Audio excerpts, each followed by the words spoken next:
In the summer of 1979, Glenna Susan Sharp, who went by Sue, made a decision that would change everything. She packed up her 5 children and left their home in Connecticut, fleeing an abusive marriage to start over on the opposite coast. Born on March 29, 1945, in Springfield, Massachusetts, Sue was now 34 years old and determined to build a better life for her family. The Sharps headed to Northern California, where Sue's brother Doane had already settled. Upon arrival, she rented a small trailer at the Claymont Trailer Village in Quincy. It was cramped quarters for a family of 6, but it was a beginning.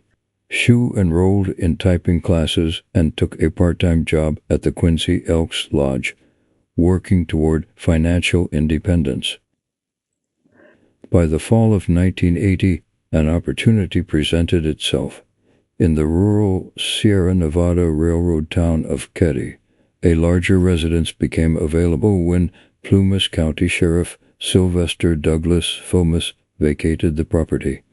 Sue jumped at the chance and moved her family into Cabin 28 at the Keddie Resort. Once a thriving family vacation destination, Keddie had fallen on hard times and had been converted into low-income housing. But for Sue and her children, it was a palace compared to the trailer, and more importantly, it was far from the past. Sue's household consisted of 15-year-old John, born November 16, 1965, 14-year-old Sheila, 12-year-old Tina, born July 22, 1968, 10-year-old Rick, and 5-year-old Craig. Things were looking up. The family was settling in, making friends in the small mountain community. Life, for the first time in a long while, seemed manageable. April 11, 1981, began as an ordinary Saturday in Keddie. That evening, Sheila Sharp decided to spend the night at a friend's house in neighboring Cabin 27, just next door to her family's cabin. It was a simple sleepover, the kind teenagers have all the time. Meanwhile, back at Cabin 28, Sue was home with her younger children.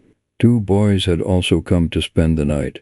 John's friend, Dana Hall Wingate, a 17-year-old, born February 8, 1964, and 12-year-old Justin Smart, a friend of Rick and Greg, who loved with his mother and stepfather in Cabin 26. John and Dana had spent part of the evening in Quincy, about 6 miles from Keddie. Sometime between 10 p.m. and 1 a.m., they caught a ride back to Cabin 28. The 2 teenage boys entered the cabin, likely planning to sleep in the living room, as Justin was already settled with Rick and Greg in one of the bedrooms.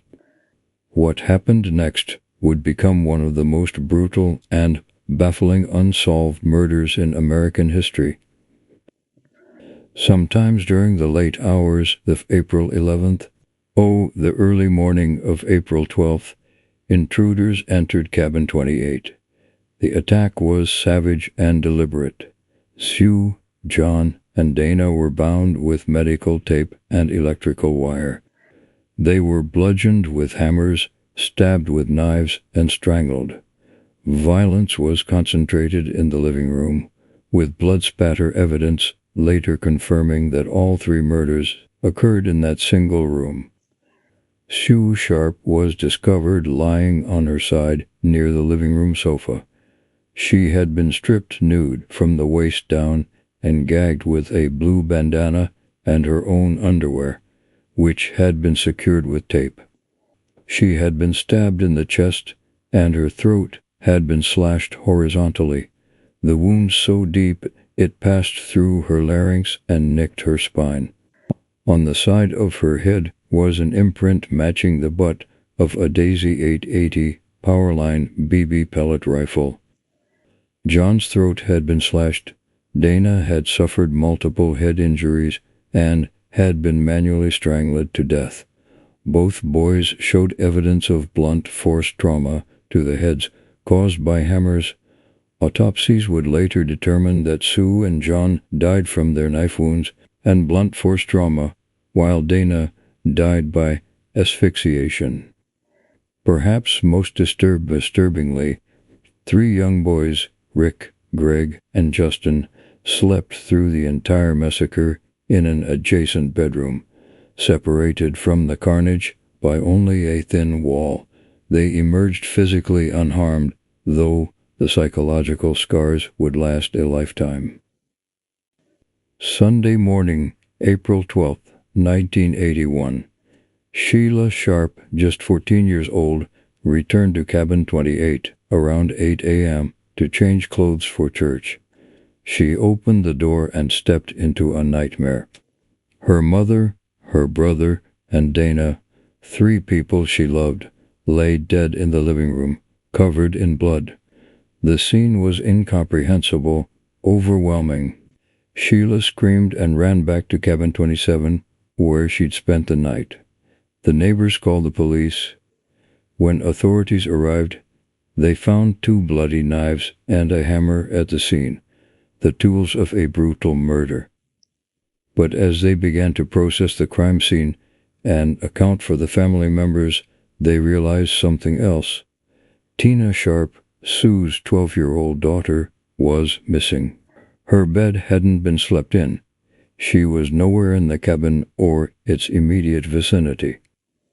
The FBI was initially called in to investigate Tina's disappearance as a possible abduction, though by April 29th they had backed off, stating that the California State Department of Justice was doing an adequate job. The investigation into the triple homicide and missing child began in earnest. But from the beginning, there were troubling signs about how the case was being handled. For 3 years, Tina Sharp's fate remained unknown. Her family held out hope, however faint, that she might still be alive. Missing person reports were filed. Articles appeared in the local Feather River Bulletin newspaper, but there were no leads, no sightings, no trace of the young girl. Then, on April 11th, 1984, exactly 3 years after the murders, a bottle collector made a grim discovery at Camp 18 near Feather Falls in neighboring Butte County. The location was approximately 30 to 60 miles from Keddie, depending on the route. Among the forest debris, the men found a human skull and part of a mandible. Nearby were a child's blanket, a blue nylon jacket, a pair of Levi's jeans with a missing back pocket, and an empty surgical tape dispenser. In June 1984, a forensic pathologist confirmed what everyone feared. The remains were Tina's.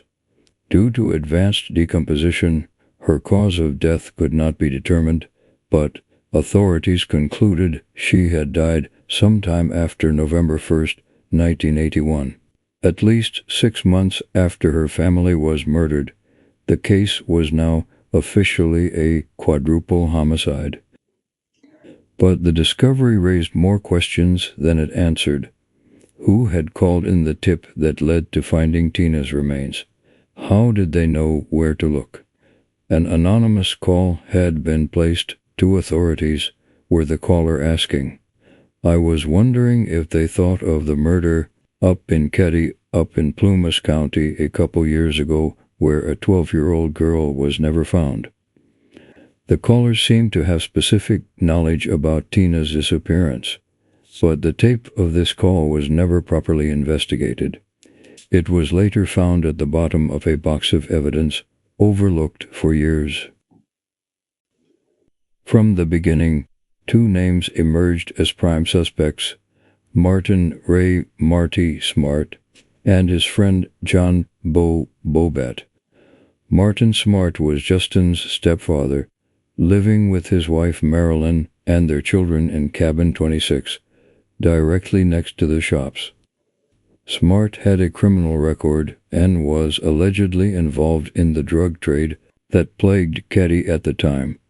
John Bobert, known as Bo, was an ex-convict with ties to organized crime in Chicago. He had been living with the Smart family for just 10 days before the murders occurred. On the night of April 11th, Smart and Beaubeard had showed up at a local caddy bar wearing three-piece suits and sunglasses, an unusual choice for the casual mountaineer. Other patrons later reported that the two men were acting weird, as if they wanted to draw attention to themselves. This strange behavior, coupled with their proximity to the crime scene, immediately made them persons of interest. The motive, investigators theorized, centered on a tangled relationship between Sue Sharp and the Smart family. According to reports, Sue had been counseling Marilyn Smart about leaving her husband, who was allegedly abusive and unfaithful. Some sources suggested that Martin and Sue may have been having an affair, while others indicated that Sue was simply trying to help Marilyn escape a toxic marriage. Either way, Martin Smart allegedly saw Sue as a threat to his marriage. Shortly after the murders, Smart fled Keddie and moved to Reno, Nevada. While there, he began seeing a counselor. In 1981, that counselor came forward with an explosive claim. Martin Smart had confessed to the murders, allegedly saying, "I killed the woman and her daughter, but I didn't have anything to do with the boys." When the Department of Justice was alerted to this confession, they dismissed it as hearsay. Even more damning evidence emerged decades later when the case was reopened in 2013 by Sheriff Craig Hegwood and investigator Mike Gamberg. They found a letter that Martin had written to his wife Marilyn after fleeing to Reno. The letter, which had been overlooked in the initial investigation, contained a chilling admission.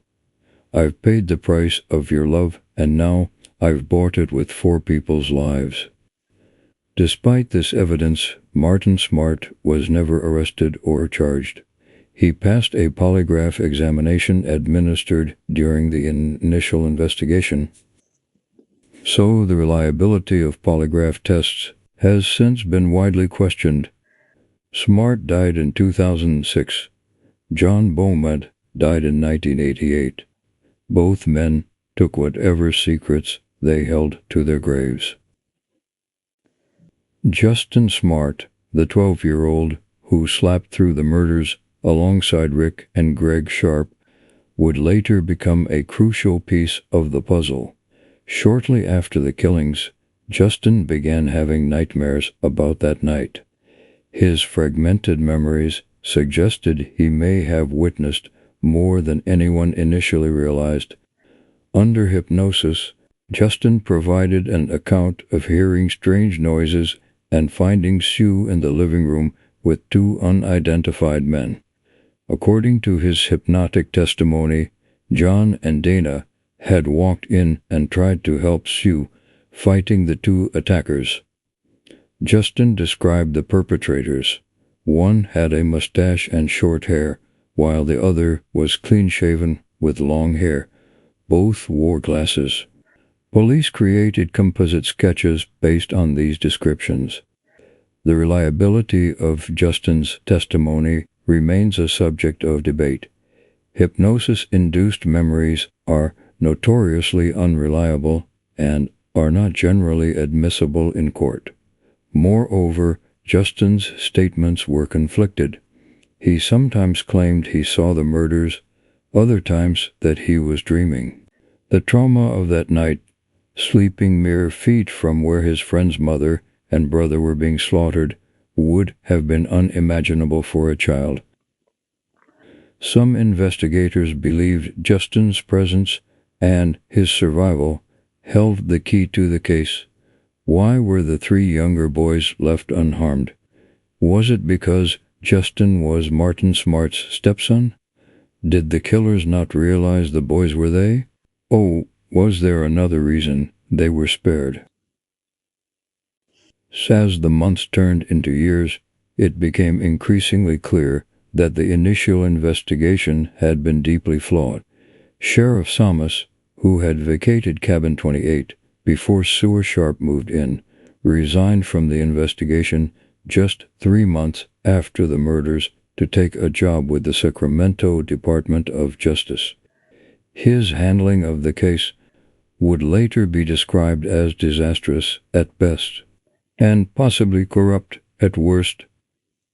Critical evidence was mishandled or overlooked. The anonymous phone call about Tina's remains sat uninvestigated. Martin Smart's confession to his counselor was dismissed. The letter to Marilyn wasn't discovered until the case was reopened decades later.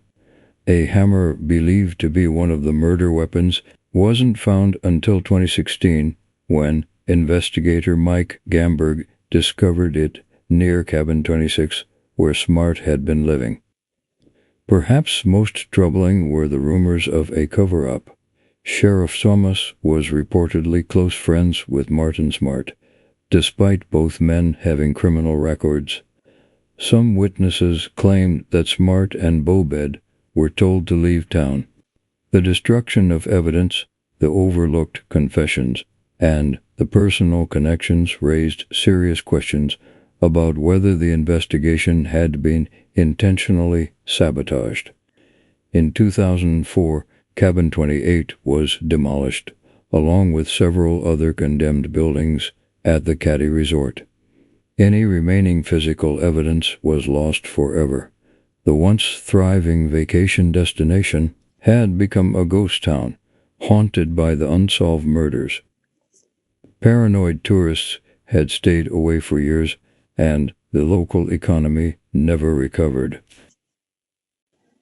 In 2013, more than 3 decades after the murders, Sheriff Greg Hegwood and Special Investigator Mike Gamberg reopened the case. Both men had personal connections to the victims. Hegwood was a teenager at the time and knew John and Dana, while Gamberg had known Dana personally. The reopened investigation brought new energy and modern forensic techniques to bear on the old case. In 2016, investigators announced a significant breakthrough: DNA evidence. A segment of white medical tape found on the floor near Sue Sharp's body in 1981 contained identifiable DNA. According to Gamberg, the DNA matched that of a known living suspect, though the identity of the suspect has not been publicly revealed. Other evidence was re-examined with fresh eyes. The anonymous phone call about Tina's remains was analyzed by the FBI for a potential voice match. The hammer found near Cabin 26 was tested for DNA. Every piece of evidence, every witness statement, every overlooked detail was scrutinized. Hegwood and Gamberg have stated publicly that they believe more people were involved in the totality of the crime, not just the murders themselves, but the disposal of evidence and the abduction of Tina. They believe at least 2 people still alive were accessories after the fact and have first-hand information about what happened that night. "I am not by nature a conspiracy theorist," Haggard said in 2016, "but they are facts and circumstances, the number and the nature of which I can't ignore anymore." More than 40 years later, the Keddie murders remain officially unsolved. The case continues to haunt not just the surviving family members, but the entire community of Keddie and Plumas County. For Sheila Sharp and her younger brothers, life changed irrevocably that April morning. As one investigator noted, things came to an abrupt, screeching halt. Opportunities and experiences that were denied. The central questions remain: why were Sue, John, Dana, and Tina targeted? If Martin Smart and John Bobed were responsible, as evidence suggests. Did they act alone? Who else was involved? What really happened to Tina during those 6 months between April and November 1981? Who was the anonymous caller who led police to her remains? Investigators believe Tina was central to the crime in a way that may never be fully understood. Former Sheriff Hegwood noted, "You kill 3 people in a cabin, and you leave the remains there to be discovered. I think Tina was absolutely central to why this happened. I think there was something about Tina that could not be left there to be discovered." Some theories suggest that John and Dina were simply in the wrong place at the wrong time. They walked in on the attack and became collateral damage while trying to defend Sue. Others wonder if the murders had been planned in advance, a deliberate act of violence against the entire family. The fact that 3 young boys slept through the attack, or at least survived it, suggests the killers either didn't know they were there or deliberately left them alive. As of today, the Keddie Murders hotline continues to accept tips. Hagwood and Gamberg have stated they are closer than ever to solving the case, armed with DNA evidence and a clearer understanding of who was involved. The investigators believe that living individuals with guilty conscience hold the final pieces of the puzzle. There is not an expiration date on homicides, Hagwood said. To the extent that we have surviving siblings and family members, it is our fundamental obligation to them to understand who did this and why. The case serves as a stark reminder of how badly things can go wrong in a criminal investigation, how critical evidence can be overlooked, how personal relationships can compromise objectivity, and how the passage of time can both help and hinder the search for truth. Modern forensic science has breathed new life into the case, but the deaths of the primary suspects means that traditional justice may never be fully served. For the residents of Keddie, the murders marked the end of an era. The town never recovered its innocence or its livelihood. The resort cabins stand mostly empty now, relics of a tragedy that destroyed more than 4 lives. It destroyed an entire community's sense of safety. Sheila Sharp, who discovered her mother and brother that terrible morning, has spent 4 decades searching for answers and closure. The surviving Sharp brothers have carried the weight of that night throughout their lives.